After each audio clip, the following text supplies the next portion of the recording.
I have been a pilot for nearly 20 years, and at 41, I thought I had seen every kind of storm the sky could throw at a man.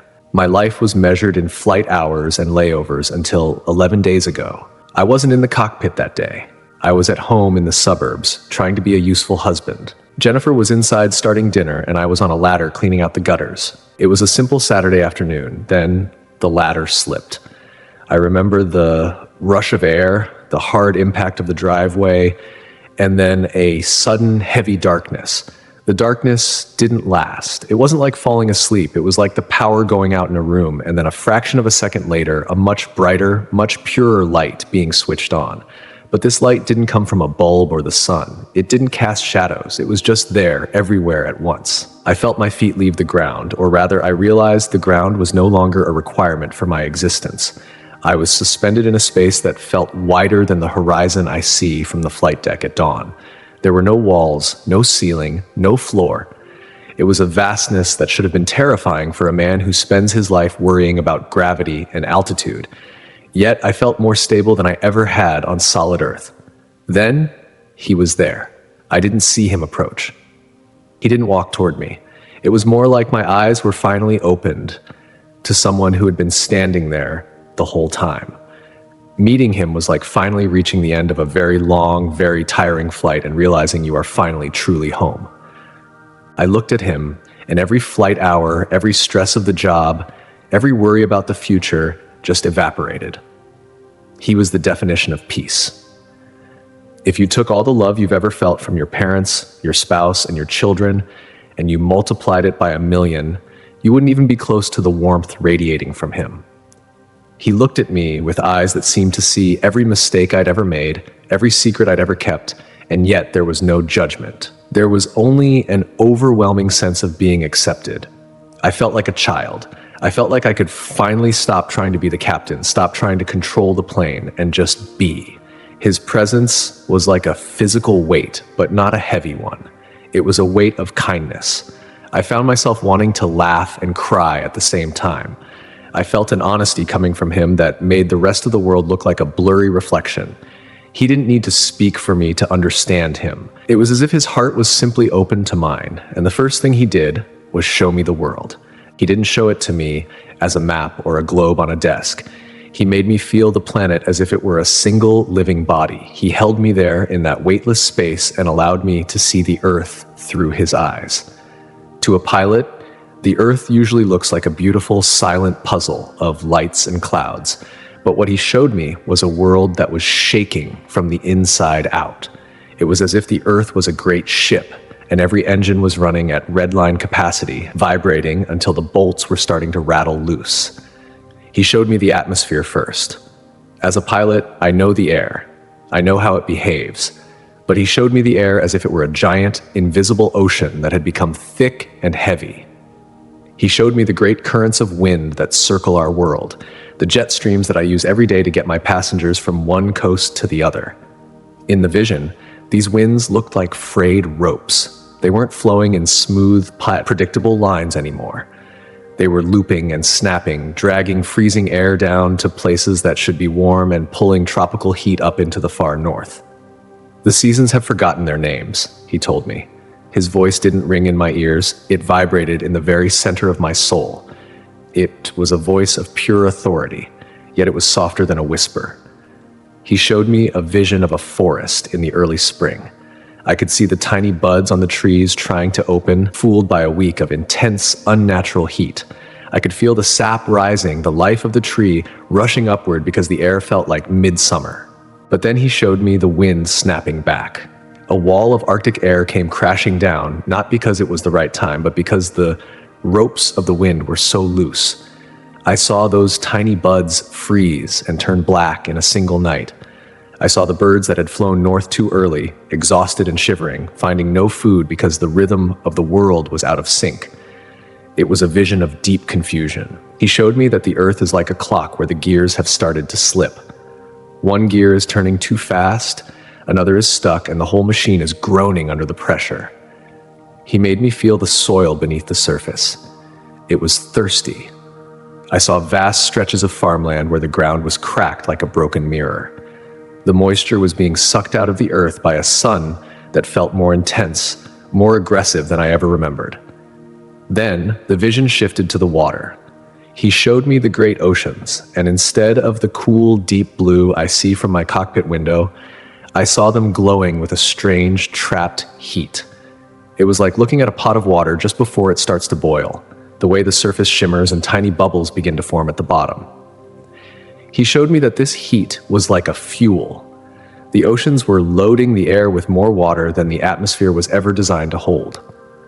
I saw a vision of a coastline.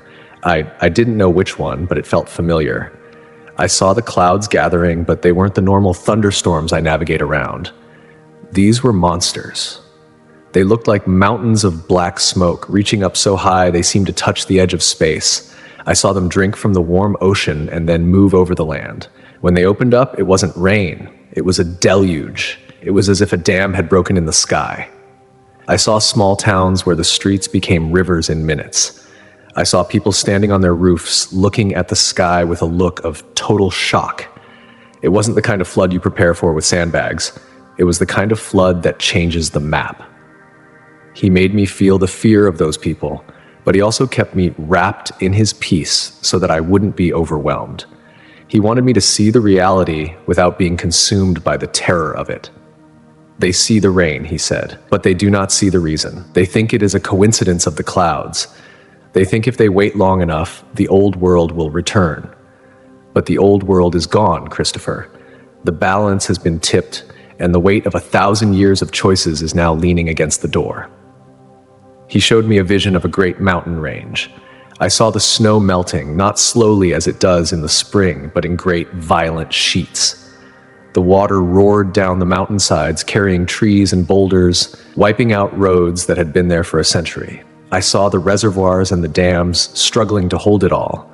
I saw engineers looking at their screens, their faces pale because the numbers they were seeing didn't make sense anymore. Their instruments were telling them the truth, but they were struggling to believe it because it didn't fit their training.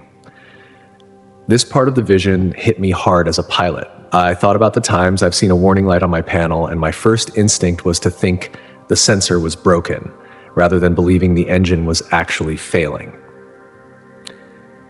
We want to believe our world is stable. We want to believe the rules we learned in school still apply. But he was showing me that the rules of the weather have changed because the foundation has shifted. He showed me the sun again. To us on Earth, the sun is just a bright light in the sky that gives us heat. But from where I stood with him, I saw the sun as a roaring, living furnace. I saw great loops of fire, millions of miles long, snapping off the surface of the sun and hurling themselves into the darkness toward Earth. I saw the Earth's invisible magnetic shield bending and shaking under the force of these solar winds. It looked like a tent being buffeted by a hurricane. I saw the light of the sun hitting our power grids and our satellites.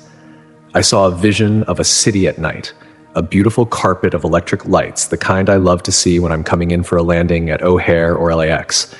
Then I saw a flicker, not a local blackout, but a slow, cascading wave of darkness that rolled across the continent. I saw the confusion in the streets as the phones stopped working and the internet went silent. It wasn't a vision of the end of the world, but it was a vision of a world that had become too fragile, too dependent on systems that could not handle the new energy the sun and the earth were putting out. He looked at me then, and I felt his sorrow. It wasn't a hopeless sorrow, but the sorrow of a creator watching his creation struggle. People are preparing for a storm that will pass, he told me. They buy their supplies and they wait for the sun to come out so they can go back to the way things were. But this is not a storm that passes. This is a change in the very air you breathe. The seasons are shifting, the sun is speaking, and the earth is responding. You cannot prepare for this with bread and water alone. I felt a question forming in my mind, even though I didn't say it. How do we prepare? He didn't answer with a list of things to do. Instead, he showed me a vision of two houses. One was a grand mansion, built with the best materials, filled with every comfort. It sat on a beautiful cliff overlooking the sea. The other was a simple, small cottage, but it was tucked into the side of a great, unmovable rock. I saw the great squeeze happen. That's the only way I can describe it. The air became heavy, the wind began to howl, and the sea began to rise. The mansion on the cliff was beautiful, but the ground beneath it began to crumble. It wasn't that the mansion was weak, it was that the ground it was built on, the normal world we all trust, was sliding away. I saw the people inside the mansion running from room to room, trying to save their treasures, trying to shore up the walls, but they were terrified because their foundation was gone. Then I saw the cottage. The wind hit it just as hard. The rain lashed against its windows. But the cottage didn't move an inch because it was part of the rock. The person inside wasn't running in fear. They were sitting by a fire, watching the storm. They weren't ignoring the storm. They knew exactly how dangerous it was. But they weren't afraid because they knew the rock wouldn't move. "The rock is not a place," he said to me. "The rock is a relationship. It is the stillness you find when you stop trying to fly the plane yourself and let me take the controls." He didn't speak for a moment, letting the image of the cottage on the rock settle into my mind. I could still feel the vibration of the world's distress, like the low-frequency hum of a jet engine that is just starting to fail. It was a sound you feel in your teeth before you hear it with your ears. "Look again, Christopher," he said. The space around us shifted. It wasn't that we moved, but the vision moved through us. I saw the great plains of the world, the places where the bread is grown to feed the billions. But the golden waves of grain I expected to see were replaced by something much more fragile. I saw the wind, not just a breeze, but a constant, scouring force. It was picking up the topsoil, the very life of the earth, and carrying it away in great red clouds. I saw farmers standing in their fields, reaching down to pick up a handful of dirt, only to have it crumble and blow through their fingers like ash. He made me feel the exhaustion of the land. It wasn't just that it was dry, it was that it was tired. It had been pushed to produce more and more, year after year, and now the strength of the soil was gone. He showed me the insects, billions of them, moving in patterns that didn't make sense. They were fleeing the heat, moving into new territories, like carrying things with them that the plants and the people there weren't ready for. I saw a vision of a single leaf being eaten away, and then a whole forest turning brown. Not because of fire, but because the balance between the trees and the bugs had been snapped. "The small things hold the big things together," he whispered. "When the smallest parts of the world lose their way, the foundations of the cities begin to tremble." Then he showed me the sky again, but from a perspective I've never had, even in the cockpit. I saw the layers of the atmosphere like the thin skin of an onion. I saw the energy from the sun hitting the very top layer, the ionosphere. Usually this layer absorbs that energy and glows quietly, creating the lights of the north. But I saw it being hit by wave after wave of solar fire. It was like watching a blacksmith beat a piece of glowing iron on an anvil. Each strike sent ripples down through the layers of the air. I saw how these ripples affected the weather down where we live.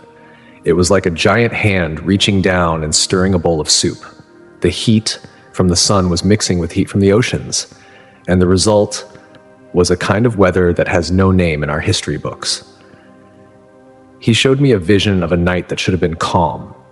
I saw a neighborhood where people were sleeping, their cars parked in the driveways, their porch lights glowing. The air was warm, too warm for that time of year. I saw the clouds beginning to spin, but they didn't look like the storms I'm used to seeing on my radar. They were tight, violent, and they were forming in the dark, during the hours when the atmosphere is supposed to be cooling down and resting. I saw a tornado descend, a column of absolute darkness that didn't have the train roar people talk about. It was silent, a vacuum of energy that simply erased the houses it touched.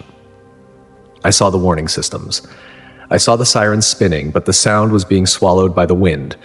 I saw the cell towers flickering and dying as the solar energy from above messed with the signals. People were reaching for their phones, looking for information, but the screens were blank. They were blind in the middle of a monster. "The systems you have built to keep you safe are designed for the world as it was," he said. "They are like a parachute designed for a slow descent. But the world is now in a free fall. You are trying to use old maps to navigate a new territory." He showed me a vision of the great rivers of the world. I saw the Mississippi, the Amazon, the Yangtze. They looked like veins in a body. In some places, they were so low that the bones of the earth, the rocks, and the old shipwrecks were sticking out like ribs. In other places, the rivers were so fat and angry that they were eating the towns along their banks. I saw the bridges, those great feats of engineering I fly over every day, looking like toothpicks. The water wasn't just high, it was heavy with the debris of a world being washed away. I saw a vision of a city where the water had come and stayed. It wasn't a sudden flood that receded. The ocean had simply moved in. I saw fish swimming in the lobbies of banks. I saw the salt water eating away at the steel and the concrete of the skyscrapers. I saw the people who had stayed, trying to live on the upper floors, rowing boats between the buildings. They weren't fighting a war. They were just trying to survive a reality that had become permanent. "This is the great squeeze," he communicated to me. "The heat from below, the fire from above, and the water from the sides. It is pressing in on the human heart, Christopher. It is pressing until the shell of the ego breaks." He showed me what happens when the shell breaks. I saw two different paths. On one path, I saw people who were consumed by a cold, sharp fear. Because they had built their lives on the mansion on the cliff, they felt like their very existence was being deleted. I saw them turning on each other, fighting over the last of the bread, the last of the fuel. They looked at the sky and saw an enemy. They looked at their neighbors and saw a threat. Their fear turned into a kind of madness, a spiritual blindness, where they couldn't see the beauty of the world even as it was changing. They were like passengers on a plane that has hit turbulence, screaming and trying to grab the oxygen masks from the people sitting next to them. But then he showed me the other path. I saw people who looked at the same storms, the same floods, and the same darkness, but their eyes were different. They weren't afraid. They were grieving, yes, because they loved the world, but they weren't panicked. I saw them opening their doors to those who had lost everything. I saw them sharing what little they had with a kind of joy that didn't make sense. I saw them standing in the rain, helping a stranger pull their car out of the mud, laughing as if the mud didn't matter. These people had the rock beneath them. They understood that the world they could see and touch was just one layer of reality, and that layer was being folded up like an old map. They were focused on the layer that remains, the layer of love, of spirit, of the connection to him. "The weather is a mirror," he said. "The chaos in the sky is a reflection of the chaos in the human soul. For centuries, humanity has taken and taken, acting as if they were the masters of the wind and the sea. Now the wind and the sea are reminding you that you are guests. The imbalance of the world is a signal that it is time to return to the heart." He showed me a vision of a pilot's cockpit, my cockpit. I was sitting in the captain's seat. All around me, the lights were turning red. The altimeter was spinning. The airspeed was dropping. My hands were white from gripping the yoke so hard. I was trying every trick I had learned in 20 years of flying to keep the plane level. I was sweating, my heart was racing, and I was sure we were going to crash. Then I felt a hand on my shoulder. I looked up, and he was standing there in the cockpit with me. He didn't take the yoke. He just looked at me and said, "Let go." I didn't want to. Everything in me told me that if I let go, it would be the end. But the look in his eyes was so calm, so full of a peace that didn't belong in a crashing plane, that I slowly opened my fingers. I took my feet off the rudder pedals. I sat back, and then the vision changed. The plane didn't crash. Instead, the cockpit walls melted away. The seat disappeared. I was no longer a pilot trying to save a machine. I was a bird caught in a powerful updraft. I wasn't fighting the wind anymore. I was using it. The very storm that I thought was going to kill me was now the thing that was lifting me higher than I had ever gone. I was soaring above the clouds, above the darkness, into a light that was so pure it felt like a drink of cold water. That is the preparation, he told me. The world will try to teach you to grip the yoke harder. It will tell you that if you just have more gadgets, more supplies, more walls, you will be safe. But the only safety is in the letting go. The only way to survive the fall is to realize that I am the one catching you. He showed me a vision of the year 2026 as a bridge. On one side of the bridge was the world we used to know, the world of schedules, of cheap energy, of seasons that behaved themselves. On the other side was a world that was wilder, more dangerous, but also more alive. I saw the bridge was swaying in the wind. Many people were trying to run back to the side they knew, but the ground there was crumbling away. Others were frozen in the middle, paralyzed by the height and the noise. But some were walking forward, holding hands, looking toward the light on the far side. They weren't looking down at the drop, they were looking at each other, and they were looking for him. I am the light on the far side, he said, and I am also the bridge, and I am the one walking beside you. There is no part of this storm where I am not present. He then showed me something that looked like a great pulse of light coming from the center of the earth. It was as if the planet itself was trying to speak.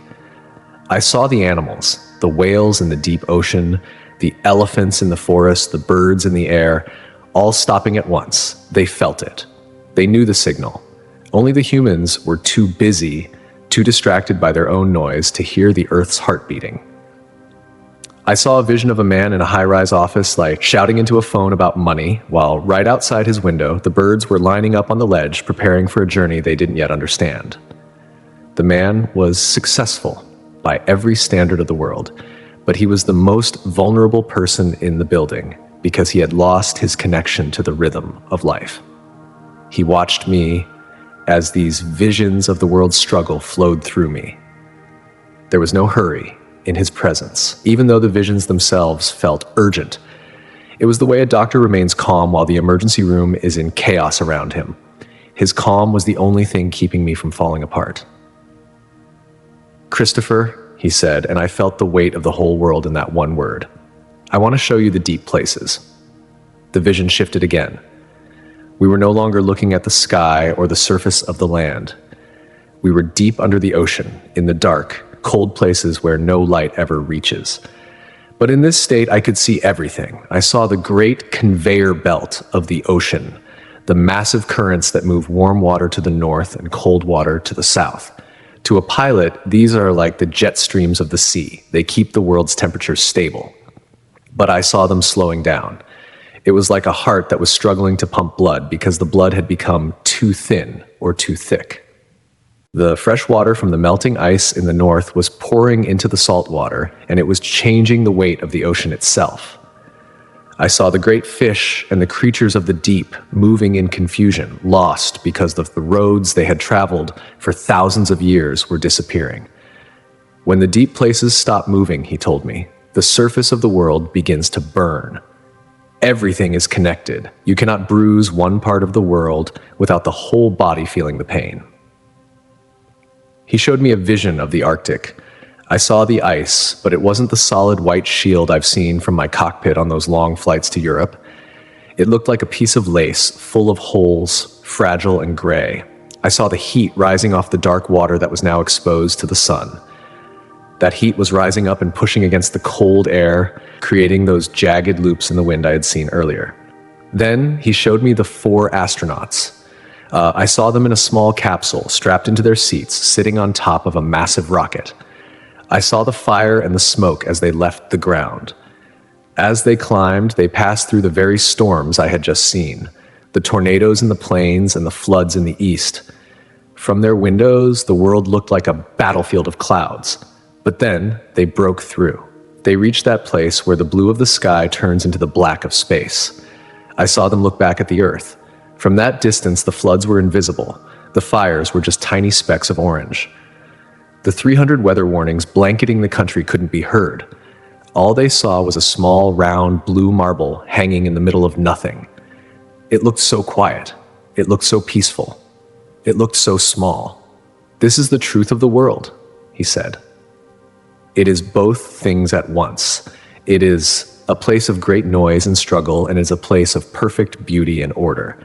The secret is to know which one is your true home. He made me understand that 2026 is a year where the noise will get very loud. He didn't use the word apocalypse, he used the word awakening.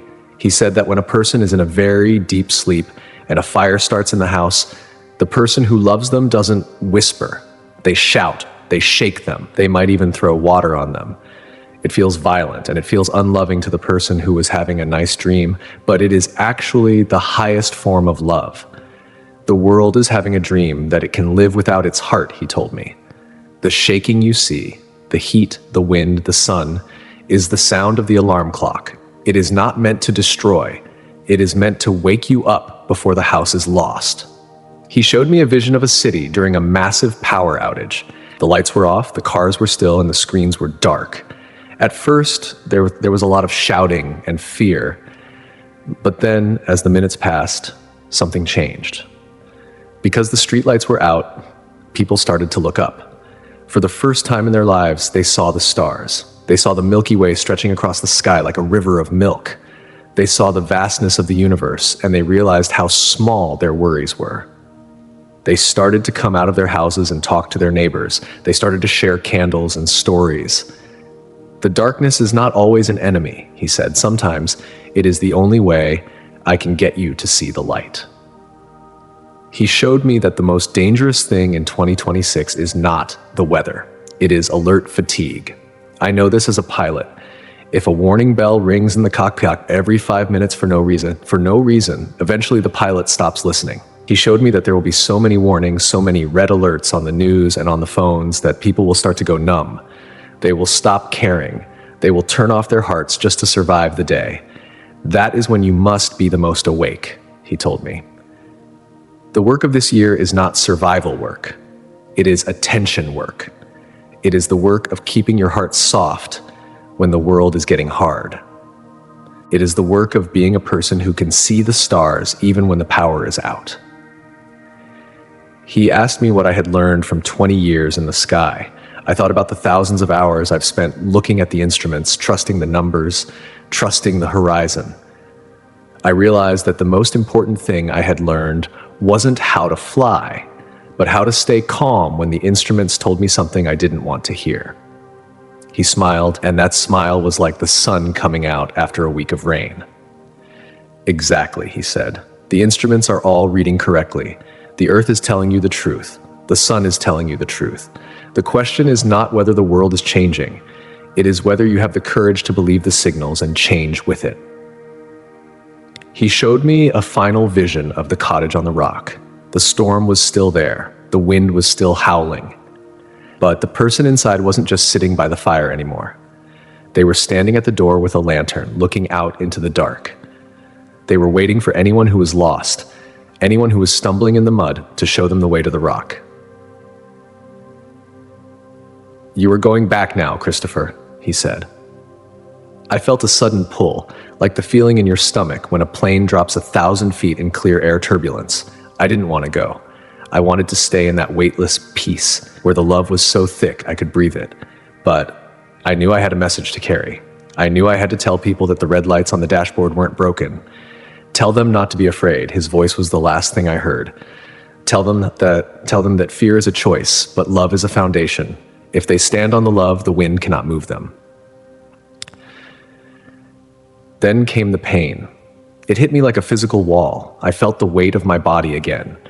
The broken ribs from the fall, the scrape on my head, the cold air of the hospital room. I heard the beep of the machines. It was a sharp, annoying sound after the music of his presence. I felt Jennifer's hand in mine. It was warm and shaking.